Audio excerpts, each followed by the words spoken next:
আলাইকুম রহমতুল্লাহ বারাকাতুহু। আজকে একটা জবরদস্ত আল্লাহর ওলি হজরতে হাতেমে আসাম রহমাতুল্লাহ আলাইহি হুজুরের জীবনে আলোচনা করব। আউযু বিল্লাহি মিনাশ শাইতানির রাজিম। বিসমিল্লাহির রহমানির রহিম। আলহামদুলিল্লাহি রাব্বিল আলামিন। আলহামদুলিল্লাহ, সমস্ত তারিফ ও প্রশংসা সেই মহান আল্লাহ তাআলার জন্য। তারপরে পরে আল্লাহ তাআলা যে নবীজির ওসিলায় আমাদেরকে বিশ্ব জগতে পাঠিয়েছেন, সে নবীজির ওপরে ১৭ কোটি দরুদ ও সালাম বর্ষিত হোক। সকলে বলেন যে আল্লাহুম্মা আমিন। আলহামদুলিল্লাহ, সাল্লাল্লাহু আলাইহি সাল্লাম অন্যান্য নবী আলাইহিস সালাম গণের আমাদের নবীর উম্মত হওয়ার জন্য দোয়া করেছিলেন। আমরা দোয়া না করলে তিনি যে আমাদেরকে মেহেরবানি করে নবীজির উম্মত করে পাঠিয়েছেন, সেজন্য আল্লাহর কাছে শুকরিয়া আদায় করি। আল্লাহর মনোনীত ধর্ম ইসলাম প্রচারিত হয়েছে ১,০০,০০০ মতান্তর, ২,২৪,০০০ পীর পয়গম্বর, তারপরে সাহাবায়ে কেরাম, সাহাবীগণ, তবে তাবেঈন, আউলিয়া কেরাম, বুজুর্গানে দ্বীন।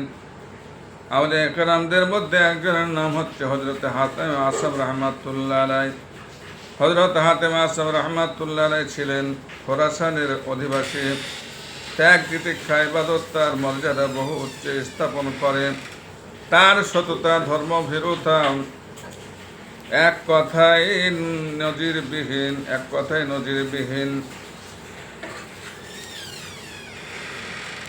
বয়সপ্রাপ্ত হওয়ার পর জীবনের একটি মুহূর্ত তিনি আল্লাহর জিকির ছাড়া অতিবাহিত করেননি।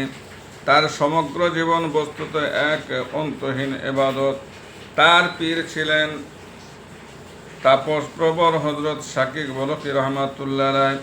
তার অন্যতম প্রিয় মুরিদ ছিলেন হযরত আহমদ রহমাতুল্লাহ আলাইহি।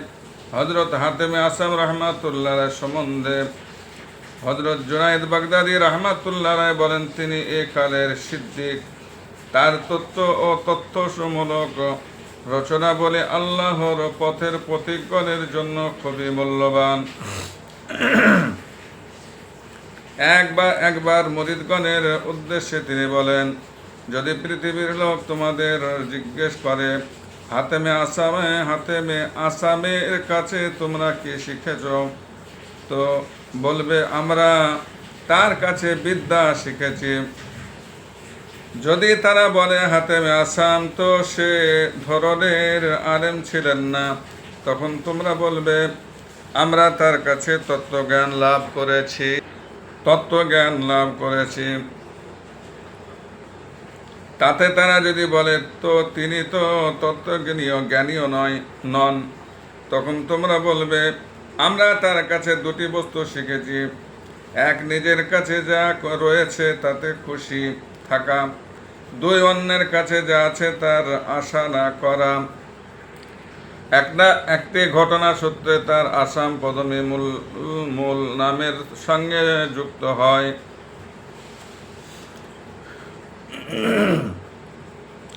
একদিন এক মহিলা তার কাছে এলেন একটি মাসআলা জিজ্ঞেস করতে।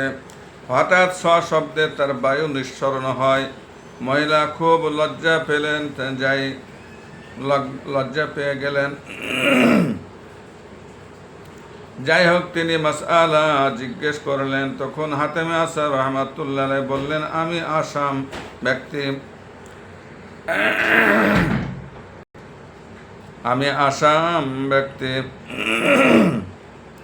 অর্থাৎ কানে কম শুনি, সুতরাং যা বলবে একটু জোরেই বলবে। মহিলা একটু স্বস্তি পেলেন, লজ্জার ভাব কেটে গেল। এরপর বেশ জোরেই তিনি তার বক্তব্য বিষয় পেশ করলেন। হযরত হাতেমে আসাম রাহমাতুল্লাহ আলাইহি তার যথাযথ উত্তর দিলেন। আসলে তিনি কানে কম শুনতেন না আদৌ, শুধু মহিলার লজ্জা দূর করে স্বাভাবিক অবস্থায় ফিরিয়ে আনতে এই কানে কম শোনার কথাটা বলেছিলেন। শোনা যায় ওই মহিলা যতদিন জীবিত ছিলেন ততদিন তিনি ওই রকমই ভান করতেন। সেদিন থেকে তার নামের সঙ্গে আসাম যুক্ত হয়।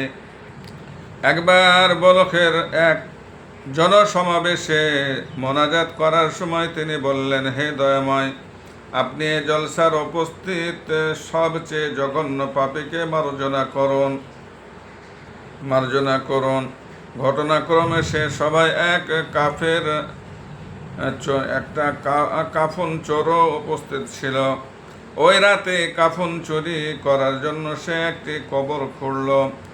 আর তখন শোনা গেল আসমানে আওয়াজ, হতভাগা, আজি তো তুমি হযরত হাতেমে আসামের ওসিলায় মার্জনা পেয়েছ, আর আজি আবার এই ঘৃণ্য কাজে লেগে গেলে। এই অদৃশ্য শব্দবাণী শুনে সেদিন থেকে সে কাফন চুরির কাজ বরাবরের মতো ছেড়ে দিল। আর হযরত রাজি রহমাতুল্লাহ বলেন,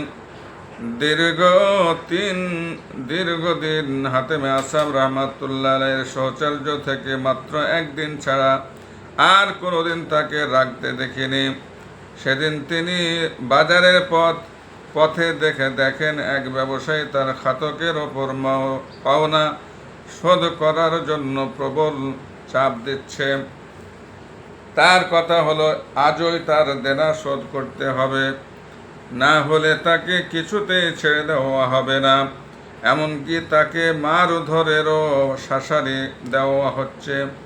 পাওনাদারের এই জুলুম দেখে তিনি আর স্থির থাকতে না পেরে বললেন, দেনাদারের সঙ্গে এমন রুক্ষ ব্যবহার না করে একটু ভদ্র ও নম্র ব্যবহার করলেও তো চলে। অযথা মানুষকে এত অপমান করা ভালো নয়। তার এই কথা শুনে মহাজন আরো ক্রুদ্ধ হয়ে বলে যে, আমার পাওনা শোধ করে না, তার সঙ্গে আবার নরম ব্যবহার কিসের? আজ আমি ছাড়ছি না, তাকে টাকা দিতেই হবে, না হলে উচিত শিক্ষা দেব। তখন হযরত হাতেমে আসাম রহমাতুল্লাহ কাঁধ থেকে চাদরখানি তুলে নিয়ে খুব জোরে মাটির ওপর ছুঁড়ে দিলেন। আর সঙ্গে সঙ্গে দেখা গেল প্রচুর স্বর্ণখণ্ড ছড়িয়ে আছে মাটির ওপর। হাতেমে আসাম রহমাতুল্লাহ এর রাগ তখনও কমেনি। তিনি রেগেই বললেন, খবরদার, তোমার যে পরিমাণ পাওনা আছে তাই নেবে, তার বেশি এক কণাও নেবার চেষ্টা করো না।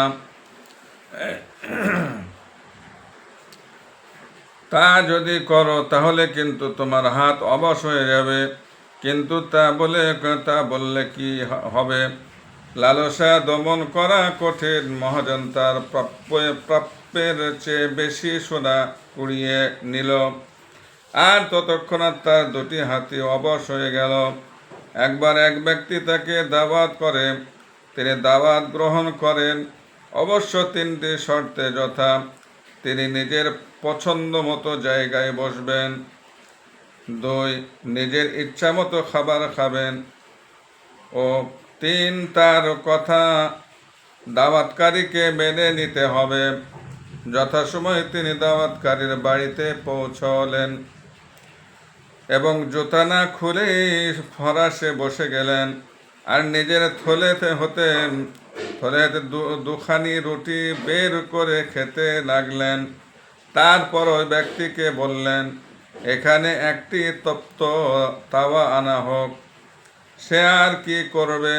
প্রতিশ্রুতি অনুযায়ী একটি গরম তাওয়া এনে হাজির করল। হযরত হাতেমে আসাম রহমাতুল্লাহ ওই তাওয়ার ওপর দাঁড়িয়ে বললেন, আমি 2 খানি রুটি খেয়েছি। তারপর তাওয়ার ওপর থেকে নেমে এসে তিনি সমবেত লোকদের বললেন, তোমরা যদি বিশ্বাস করো রোজ কিয়ামতে সব কিছুর হিসাব নেওয়া হবে, তবে এই গরম তাওয়ার ওপর দাঁড়িয়ে আজ এখানে কে কি খেয়েছ তার হিসাব দাও।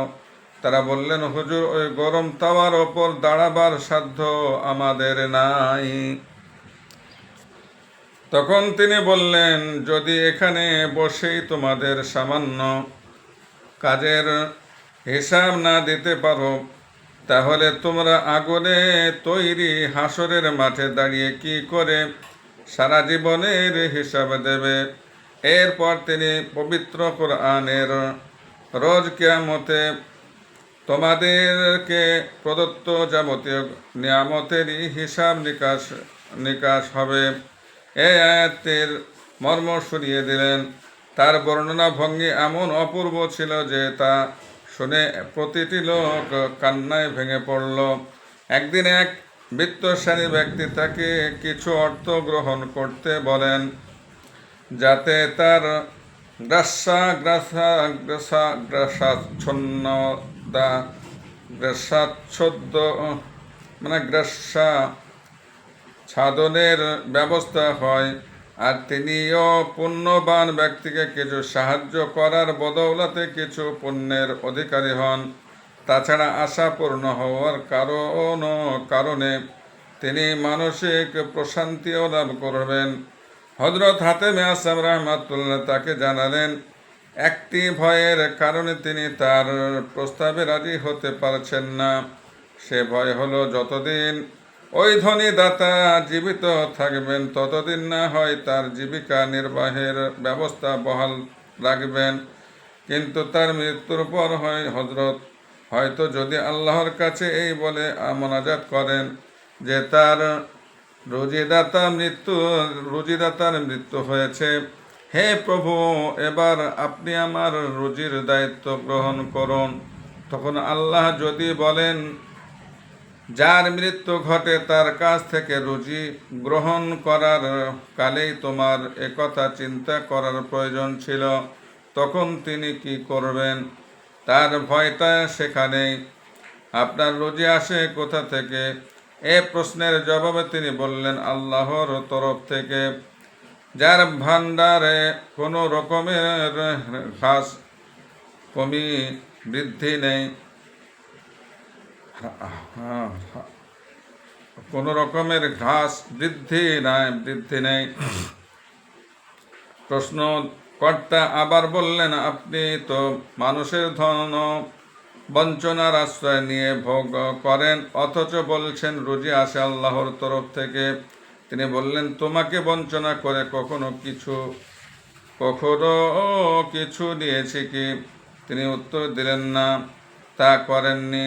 তখন হযরতে হাতেমে আসআম রাহমাতুল্লাহ আলাইহি বলেন, তুমি যদি মুসলমান হতে কত ভালোই না হতো।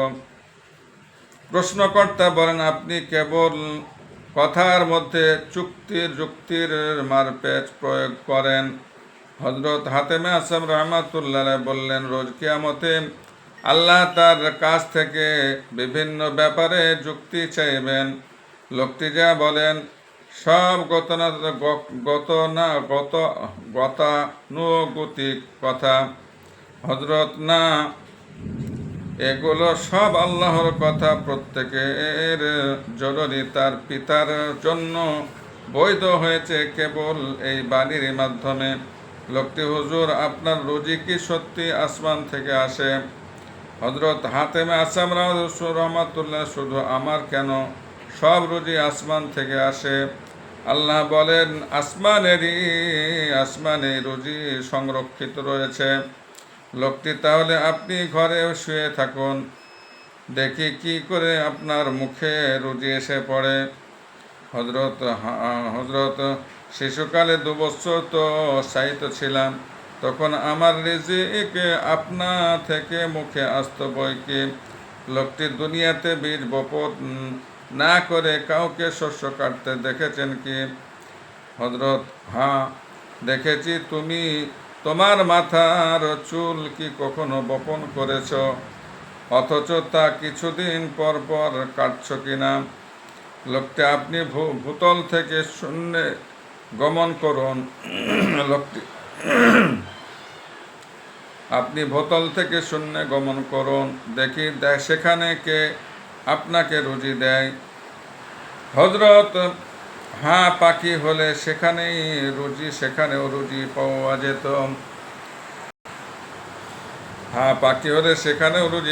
যেত। লোকটি, তবে তো মাটির নিচে রুজি পাওয়া যাবে। হযরত, পিঁপড়া হলে তো মাটির নিচেই যেতাম। হযরতের এমন সূক্ষ্ম যুক্তিসম্মত উত্তর শুনে লোকটি এবার নিরুত্তর হয়ে গেলেন। পরে অনুতপ্ত হয়ে তওবা করে তিনি বিনীতভাবে বললেন, আমাকে কিছু শিক্ষা দিন হুজুর। হযরত হাতেমে আসম রাহমাতুল্লাহ বললেন, কোনো লোকের নিকট কিছু আশা করো না, তাহলে তোমার নিকটও কেউ কিছু আশা করবে না।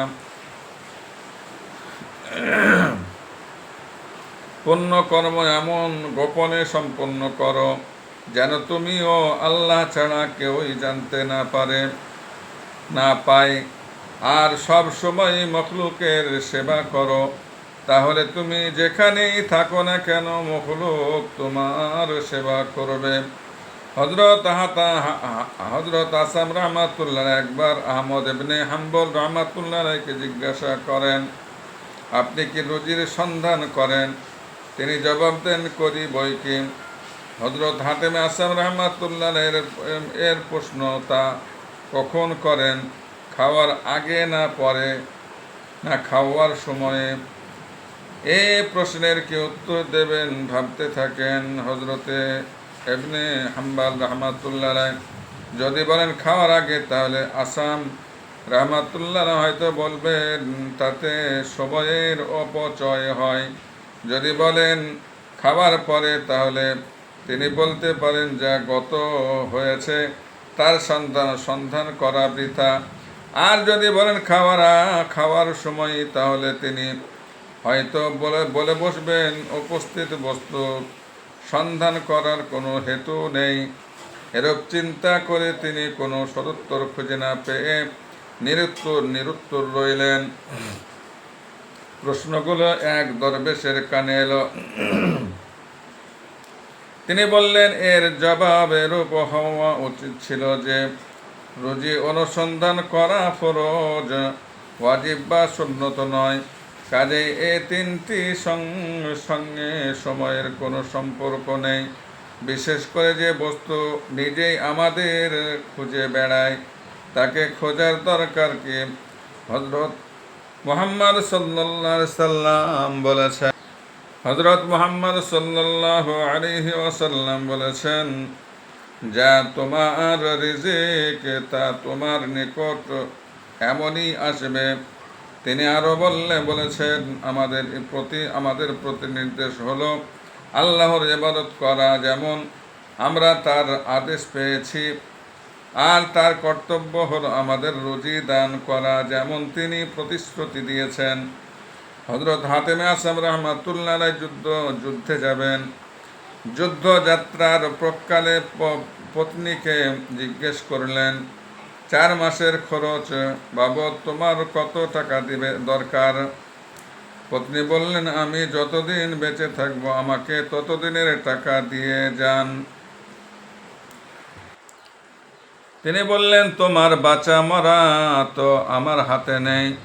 পত্নী বললেন, তাহলে আমার রুজির ব্যাপারেই বা আপনার হাত থাকবে কেন? যাই হোক, তিনি যুদ্ধে গেলেন। তারপর একদিন যখন যুদ্ধ চলছে, তখন এক কাফের তাকে বধ করার জন্য তরবারি তুলেছেন। হঠাৎ কোন দিক থেকে তীর এসে তাকে এমনভাবে বিদ্ধ করলো যে তার কাজ শেষ হয়ে গেল। তখন হযরত হাতেমে আসম রহমাতুল্লাহ বললেন, তুমি কি আমাকে হত্যা করলে না?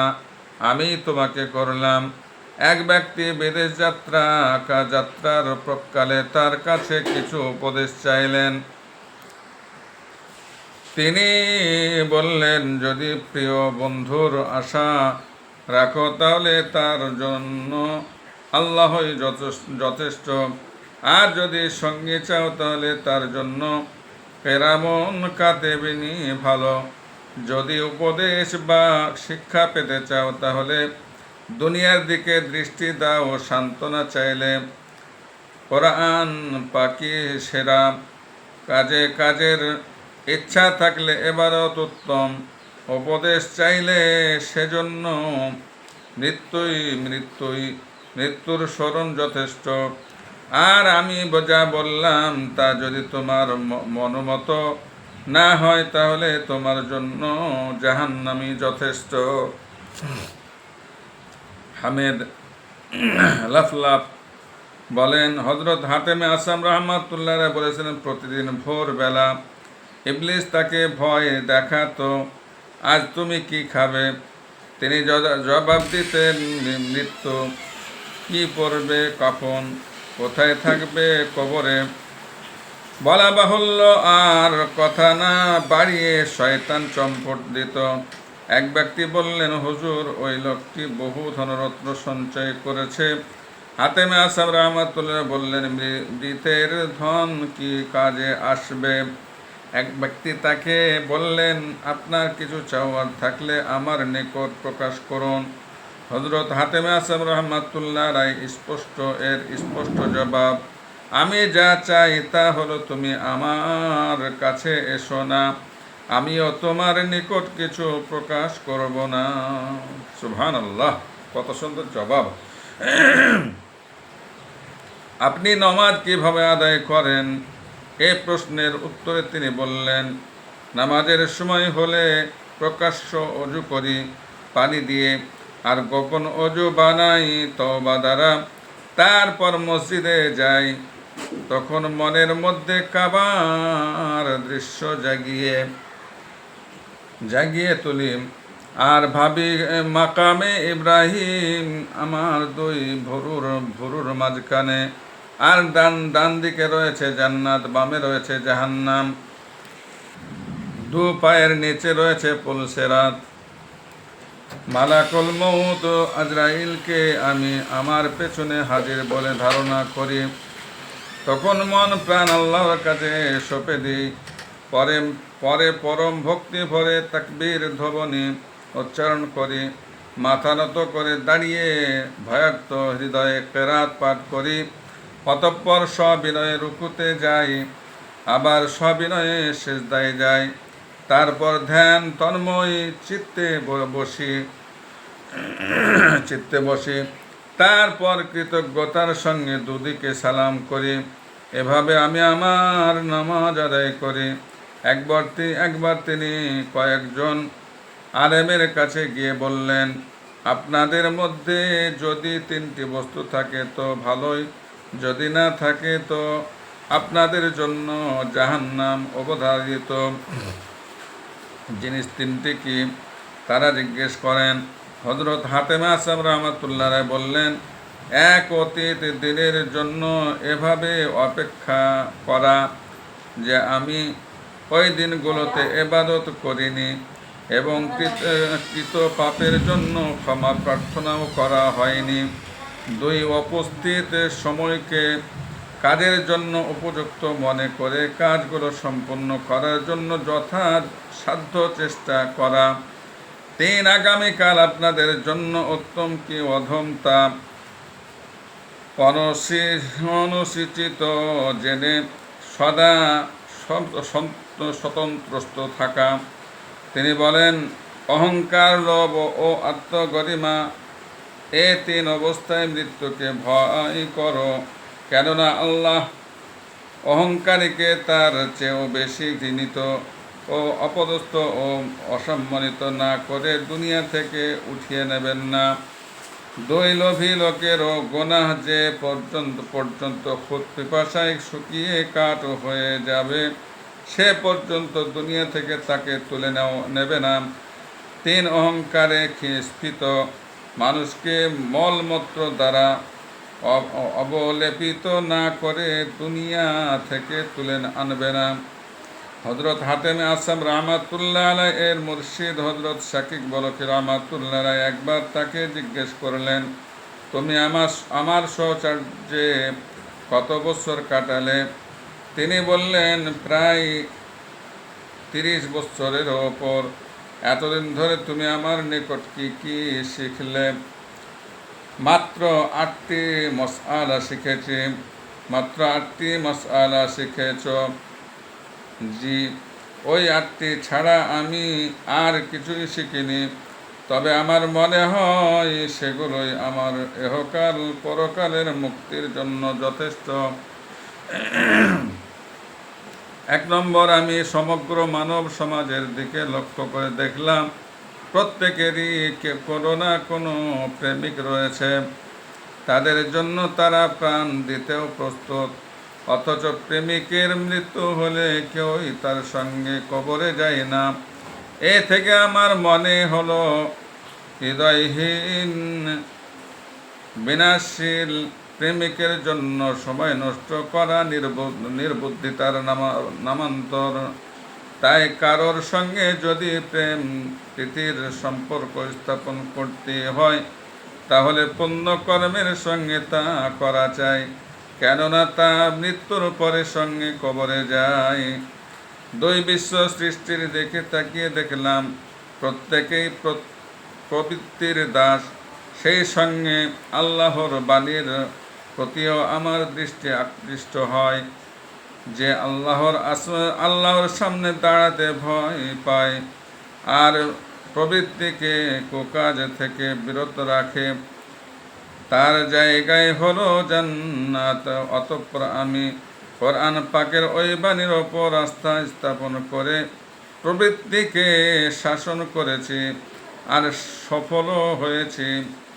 3 নম্বর, পৃথিবীর সব মানুষকে দেখলাম দুনিয়া লাভের জন্য তারা নিয়ত তৎপর। অর্থ, যশ, খ্যাতি ও প্রতিষ্ঠা অর্জন করলে তারা জীবনকে সার্থক মনে করে।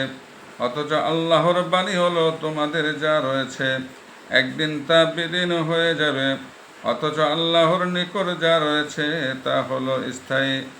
এই পবিত্র বাণীর দিকে লক্ষ্য রেখে আমি আমার যাবতীয় অস্থায়ী বস্তু বিলিয়ে দিয়ে স্থায়ী সম্পদ লাভে সচেষ্ট হয়েছি।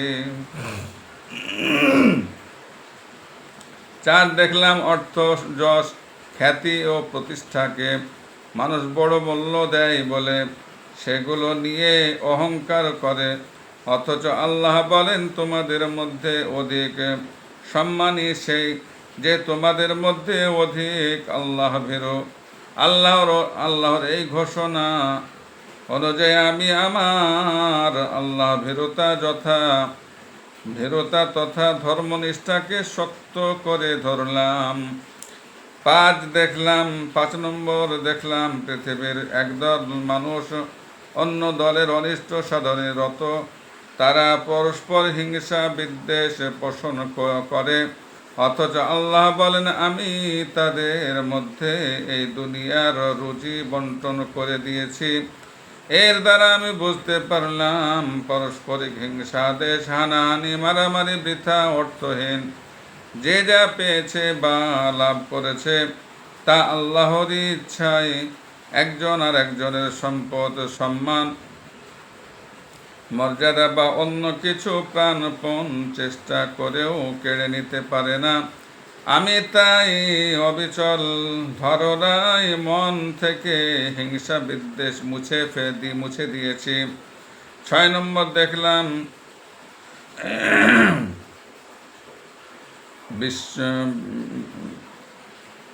বিশ্ব সমাজ পারস্পরিক দ্বন্দ্ব, মতনৈক্য, সমালোচনা ও পরশ্রীকাতরতায় আক্রান্ত, অথচ আল্লাহ বলেন নিশ্চয় শয়তান তোমার শত্রু, সুতরাং কেবলমাত্র তারই সঙ্গে শত্রুতা রাখো। অর্থাৎ এই আয়াতের মর্ম কথা হলো শয়তান ছাড়া আর কারো সঙ্গে আমাদের শত্রুতা রাখা বা কারো সমালোচনা করা উচিত নয়। 7 নম্বর, দেখলাম নিজ নিজ জীবিকা অর্জনের জন্য সবাই সদা ব্যস্ত। এমনকি এ পথে গিয়ে অনেকেই অবৈধ রুজির কথা ভুলে গেছে, অথচ আল্লাহ বলেছেন দুনিয়াতে সবার রিজিকই আল্লাহর হাতে। এই আয়াতের মর্ম অনুসারে আমার মনে হয়েছে আমিও তো একটা জীব, অতএব আমার রুজির জিম্মাদারও তো সেই আল্লাহর। অতএব রিজিকের চিন্তা পরিত্যাগ করে আল্লাহর ইবাদত লিপ্ত হয়েছে। 8 নম্বর, আরো লক্ষ্য করলাম পৃথিবীতে জীবিকার ব্যাপারে কেউ ব্যবসার, কেউ চাকুরির, কেউ শিল্পের, কেউ সুলতান বাদশাহের, কেউ মনিবের, আবার কেউ পুত্র কন্যার ওপর নির্ভরশীল। অথচ পাক কোরআনে আল্লাহ ঘোষণা করেছেন, যারা আল্লাহর ওপর ভরসা করে তাদের জন্য আল্লাহই যথেষ্ট। আল্লাহ পাকের এই বাণীর ওপর অটল থেকে আমি আমার সকল ব্যাপারে তার ওপরই নির্ভর করেছি। মুর্শিদ শাকিক বলখী রহমাতুল্লাহ তার সুযোগ্য মুরিদের কথা শুনে খুবই খুশি হলেন। বললেন, আমি দোয়া করি আল্লাহ তোমাকে এ শিক্ষার ওপর প্রতিষ্ঠিত থাকার তৌফিক দান করুন। হযরত হাতেমে আসহাব রাহমাতুল্লাহ বিভিন্ন সময়ে তার শিষ্য ও অন্যান্যদের যে অমূল্য উপদেশ দান করেন তার কিছু উল্লেখ করা হলো। হাতেমে আসহাব রাহমাতুল্লাহ আলাইহির এর উপদেশাবলী: 1 নম্বর, আল্লাহ ও জাহেদগণের অহমিকা আমির বাদশাহাদের অহমিকা অপেক্ষাও মারাত্মক। 2, অলৌকিক ক্ষমতার অধিকারী বলে অহংকার করো না, কেননা বালআম বায়ুর পতন ঘটেছে অলৌকিক শক্তির কারণে। 3, আলেম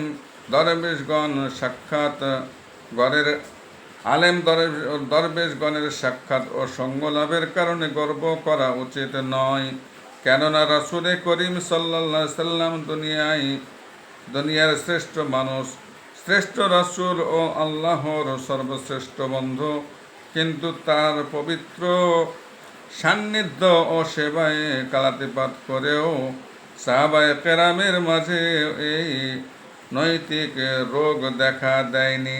সুবহানাল্লাহ। 4, কলব বা অন্তঃকরণ 5 প্রকারের যথা: 1, মৃত, 2, রোগা, 3, অলস, 4, ভিন্নমুখী ও 5, নিখুঁত। কাফেরদের হৃদয় মৃত, পাপী মুসলিমদের হৃদয় রোগাক্রান্ত, অতিভোজী ও লোভীর হৃদয় অলস।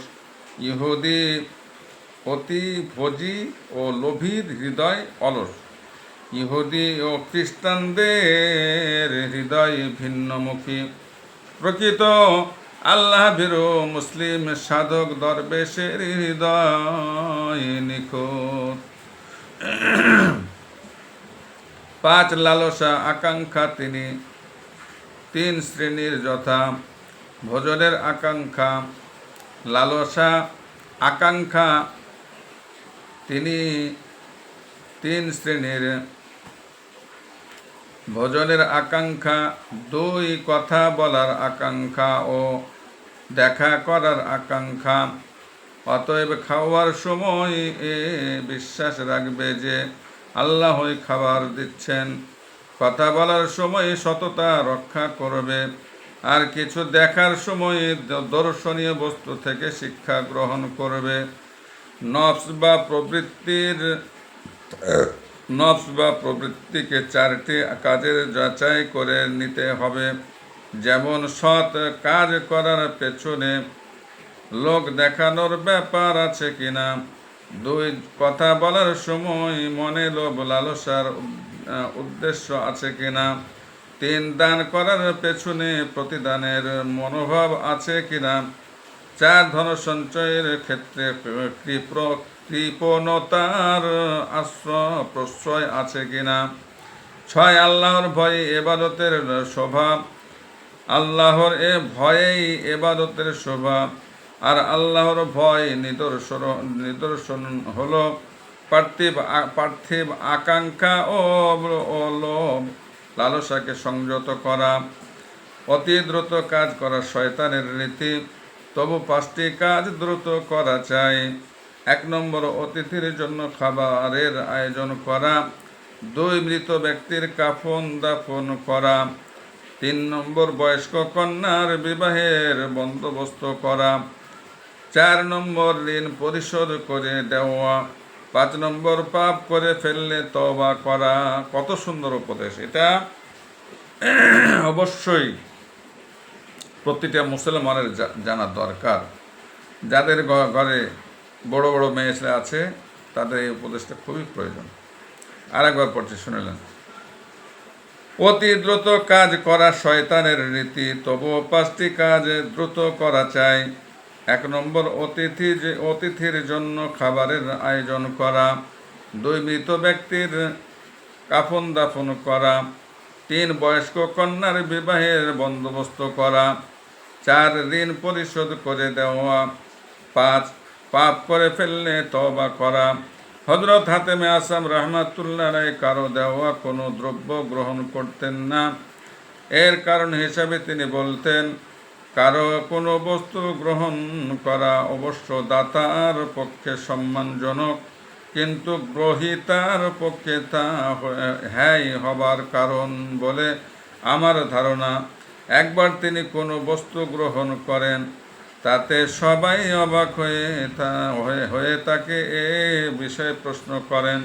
তিনি জবাব দেন, দাতা লোকটির সম্মান আমার চেয়ে ঢের বেশি, তাই। হযরত হাতেমে আসাম রাহমাতুল্লাহ একবার বাগদাদ পরিভ্রমণ করেন। সে খবর খলিফার কানে পৌঁছায়। তিনি খোরাসানের এই জ্ঞান তাপসকে তার সভায় ডাকেন, আর সে ডাকে সাড়া দিয়ে তিনিও দরবারে হাজির হন। সেখানে তিনি খলিফাকে সালাম জানান এভাবে, আসসালামু আলাইকা ইয়া জাহিদ, হে জাহিদ, আপনার ওপর শান্তি বর্ষিত হোক। খলিফা বললেন, আমি তো জাহিদ নই, আমি বিশাল সাম্রাজ্যের অধিপতি। জাহিদ, বরং আপনি। হযরত হাতেমে আসাম রাহমাতুল্লাহ আলাইহি বললেন, না না, বরং জাহিদ আপনি। আমি জাহিদ হলাম কিভাবে? খলিফা জিজ্ঞেস করেন। হযরত হাতেমে আসাম রাহমাতুল্লাহ বললেন, আল্লাহ বলেছেন, বলুন দুনিয়ার সম্পত্তি হলো যত কিঞ্চিত, আপনি খলিফা সামান্য সম্পদ নিয়ে খুশি আছেন। অন্যদিকে পরকালের জান্নাতের সুখ শান্তি ও অতুল বিভব সব কিছুর আশা পরিত্যাগ করেছেন। এজন্য আপনাকে আমি জাহিদ বলেছি। আমি এই দুনিয়ার সামান্য সম্পদ লাভে খুশি নই, বরং পরকালের অপরিমেয় সম্পদ লাভের বাসনা আমার মনে। অতএব আমি নিজেকে জাহিদ বলি কি করে? সুবহানাল্লাহ। এখানে শেষ। আসসালামু আলাইকুম ওয়া রাহমাতুল্লাহি ওয়া বারাকাতুহু।